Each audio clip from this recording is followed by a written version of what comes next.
Praise the Lord. ദൈവനാമത്തിന് മഹത്വം ഉണ്ടാകട്ടെ. ഇന്നത്തെ വചനചിന്തയ്ക്കായി ഉൽപ്പത്തി പുസ്തകം 41 അധ്യായം 49 വാക്യം.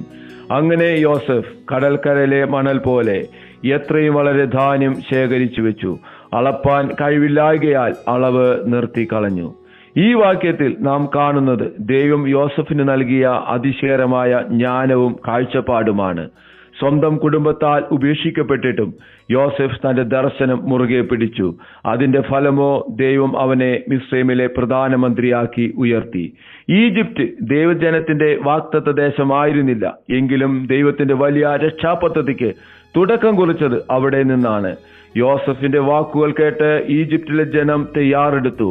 വിളവെടുപ്പിന്റെ കാലത്ത് അവർക്ക് അളക്കുവാൻ കഴിയാത്തത്ര ധാന്യം ശേഖരിക്കപ്പെട്ടു. അളവ് നിർത്തേണ്ടി വന്നു. കാരണം ദൈവം കൊടുത്ത സമൃദ്ധി അത്ര വലുതായിരുന്നു.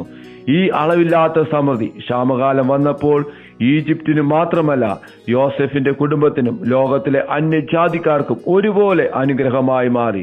ഇതാണ് ദൈവത്തിന്റെ പദ്ധതിയുടെ ആഴവും സൗന്ദര്യവും. ദൈവം ഒരാളെ അനുഗ്രഹിക്കുമ്പോൾ അത് പലർക്കുള്ള അനുഗ്രഹമായി മാറുന്നു. കുറവുകളുടെയും ശൂന്യതയുടെയും നടുവിലായിരിക്കാം ഇന്ന് നമ്മൾ. എന്നാൽ യോസഫിനെ സമൃദ്ധിയാൽ നിറച്ച ദൈവം ഇന്നും ജീവിക്കുന്നു. നമ്മുടെ ജീവിതം ദൈവത്തിന്റെ പദ്ധതിക്കായി നമുക്ക് സമർപ്പിക്കാം. അവിടുന്ന് നൽകുന്ന ജ്ഞാനം നമ്മൾക്ക് ഉപയോഗിക്കാം. അപ്പോൾ നമ്മുടെ ജീവിതവും അളക്കുവാൻ കഴിയാത്തത്ര നന്മയുടെയും അനുഗ്രഹത്തിന്റെയും ഒരു സംഭരണശാലയാക്കി ദൈവം മാറ്റുവാൻ ഇടയായിട്ട് തീരും.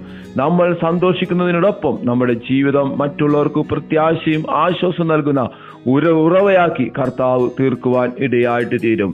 നമ്മുടെ കുറവുകളുടെ നടുവിൽ ദൈവത്തിന്റെ സമൃദ്ധി കൊണ്ട് നിറയുവാനും നമ്മുടെ ജീവിതം മറ്റുള്ളവർക്ക് അനുഗ്രഹമായി തീരുവാനും ഇന്ന് കർത്താവ് അവന്റെ കൃപയാൽ നമ്മളെ നിറയ്ക്കട്ടെ.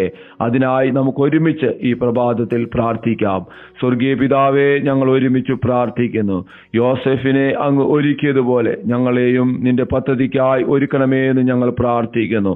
ഞങ്ങളുടെ കുറവുകളിൽ നിന്റെ അളവില്ലാത്ത സമൃദ്ധി കൊണ്ട് നിറയ്ക്കണമേ എന്ന് പ്രാർത്ഥിക്കുന്നു. ഞങ്ങളുടെ ജീവിതം മറ്റുള്ളവർക്ക് അനുഗ്രഹമായി തീരുവാൻ അങ്ങയുടെ കൃപ ഈ പ്രഭാതത്തിൽ ഞങ്ങളുടെ മേൽ ചൊരിയണമേ എന്ന് പ്രാർത്ഥിക്കുന്നു. ഈ പ്രഭാതത്തിൽ ഈ വചനം കേട്ട ഓരോ മക്കളെയും അനുഗ്രഹിച്ചു പ്രാർത്ഥിക്കുന്നു. അത്ഭുതമാക്കുന്ന ദൈവകൃപയ്ക്കായി സ്തോത്രം. യേശുവിൻ നാമത്തിൽ തന്നെ ആമേൻ.